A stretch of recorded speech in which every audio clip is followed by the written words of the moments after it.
Well, labor shortages, of course, are partly to blame for the supply chain and travel issues. Now the Biden administration is bracing for a dismal jobs report tomorrow. Here to sort this out is Geltrude and Company founder Dan Geltrude and Walser Wealth Management CEO Rebecca Walser. Good to see you both. Thanks for being here. Rebecca, first to you, what are you expecting for tomorrow's jobs report?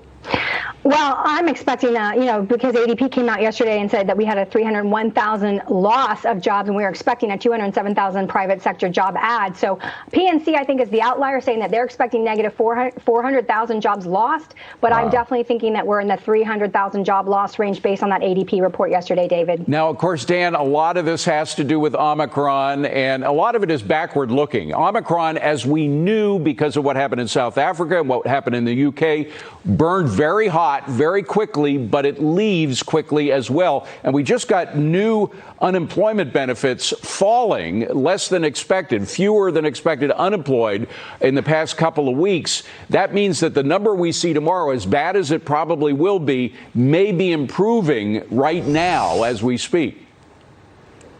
Yeah, David, that information, quite frankly, is stale because we already know what happened with Omicron. As you said, it came on strong, and hopefully now it's going away. So let's hope that the market, for example, isn't going to put too much emphasis on this and overreact. I'm hoping, and I think that they already know the numbers are going to be bad, but we have a much rosier picture going forward.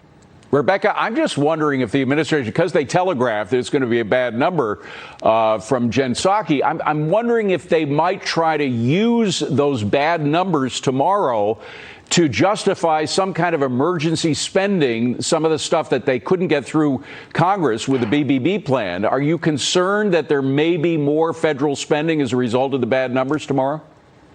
Oh, gosh, you said the worst thing to me you could possibly say, David. I mean, more federal spending after $8 trillion printed through Corona of 2020, last 22 months, 7% year-over-year inflation, the worst in 40 years. Federal spending is not the solution. And if we haven't learned that lesson, we need to get people back to work, David. People have got to go back to work. Where are the 11 million job openings? Where are the people to take them? We have lost millions of people, workers, labor participation. It's the same, I know, but where are these people going? They're not working. We have too many job openings. I have never had such a hard time hiring employees. This is outrageous for employers.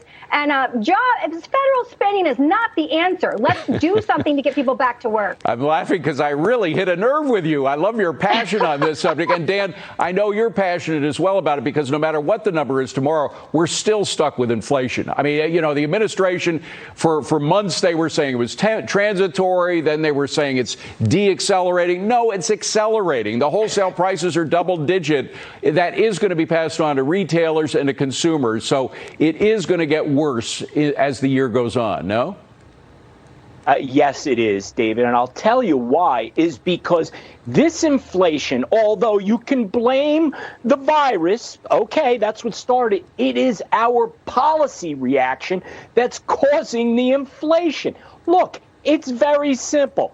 Get rid of the mandates, get people back to work. As Rebecca said, that will equalize supply and demand. And you know what?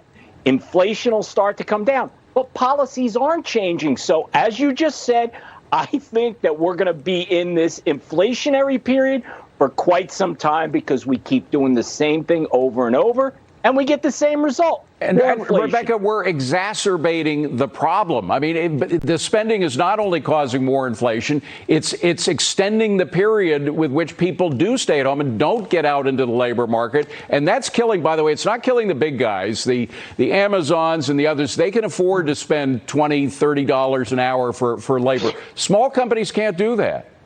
That's right. That's right. You're 100% right, David. If we have learned any lessons, it is we don't shut down without having more data on our side, and we certainly don't overstimulate and let a Federal Reserve Chairman go out there and use the word transitory when they have absolutely. It's just not. It was not true. It was not transitory. It was setting us up for massive inflation and supply chain crises, and we have to do things differently. We cannot do things the same way. We'll just get more of the same, and we want to get out of this, not go back into it. Rebecca, I want to stick with you for a second and talk about Facebook because this 25% drop. It's now 26% to the downside on Facebook.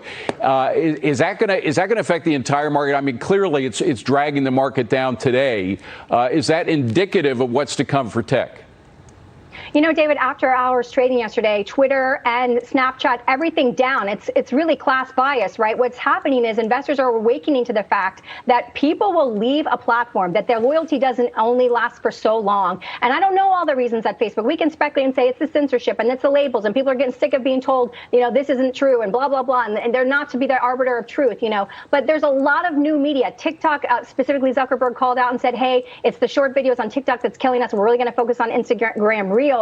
But let's face it, Facebook has decided to go into the direction of Meta, the Meta universe. Zuckerberg describes it as not logging into Facebook, but logging into a universe where you'll do a bunch of different things in the virtual reality world. And, that is a long-term play, David. And so we're going to see this impact the big tech sector, and people are going to have to start to second guess these new technologies, because it's going to be a long haul. Well, and Dan, Rebecca brought out a great point. It is not reality. It is virtual. And a lot of people are questioning whether they really have 1,000 friends on Facebook. I mean, are they really your friends? I mean, I think reality is beginning to hit people in a way. Perhaps it's because we're coming out of the pandemic and people can't live in that virtual world anymore. What do you think?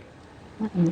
Well, we may think that way, David, but I got to tell you, these young people who are literally glued to their computers and playing all these games, I'm not sure they actually know the difference anymore between reality and this alternate way of living. So although, some of us more mature people may not get it, I'm not so sure that the metaverse isn't going to be the future, with so many people, young people, that are absolutely taken with this alternative reality.